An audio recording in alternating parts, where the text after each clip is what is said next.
နေ6နာရီလောက်ကရွာဒီဇလန်တို့ညဘက်ရောက်စနာထုံးနာထုံးခဏရတဲ့တော့ဘောင်းဘာလို့လဲဆိုတော့ဒီဇလန်ကညနေ6နာရီနောက်ပိုင်းဖြစ်ဖြစ်ခဲ့တာပါဘိုင်းတဲ့လူမတီးသေးတဲ့တော့ရွာမြို့ကနေကားနဲ့3နာရီဆိုင်ငင်းနဲ့နောက်ထပ်1နာရီလမ်းမကလမ်းကျန်းဖြစ်သွားပြီးဖုံးလိုင်းနဲ့ပျောက်သွားတဲ့နေရာအဲဒီမှာညောင်ကုန်းရွာဆိုတဲ့လူမသိတဲ့တောရွာလေးရှိပါတယ်အဲဒီရွာကဒီဘုံမှာမပါပါဘူးဘိုင်းနဲ့အချိန်မမှန်တဲ့နာရီဆိုင်စီယာကိုအောင်မင်းရောက်တဲ့အချိန်2နာရီကရုတ်တရက်ရပ်သွားပါတယ်ရွာသားတွေကိုကြည့်လိုက်တော့ဘသူလည်းမနိုင်မပါတာကိုသူသတိထားမိတယ်နိုင်မရှိတဲ့ရွာအပိုင်းတော့မပြောချင်တဲ့စီကံအင်းရှင်ဦးကြီးကတစ်ချက်ပဲပြောပါလေညနေ6နာရီနောက်ပိုင်းပါဖြစ်ဖြစ်အပြင်မထွက်နဲ့ဘာကြောင့်လဲဆိုတာမပြောပါဘူး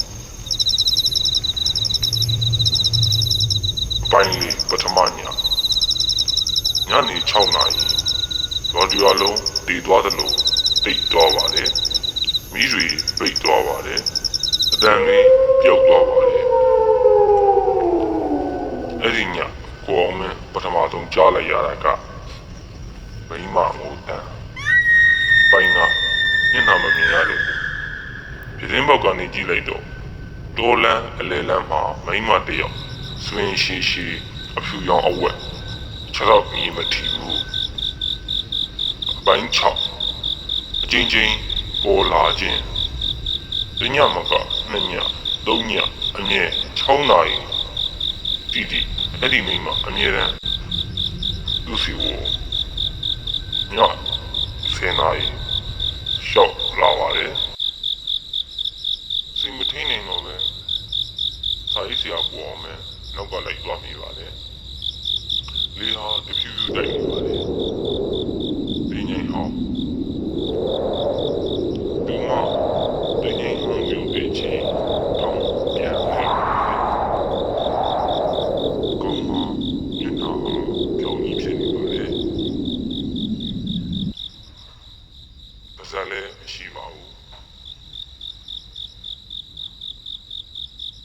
ပိုင်းကိုတန်မရဘူးမရေးရင်မရဘူးအပိုင်းတစ်အမှန်တရားဒီမှာကယောဂဆရာမတရားညနေ6နာရီမှာပလင်းကျင်တက်ခံရပါတယ်ရွာသားတွေဟာ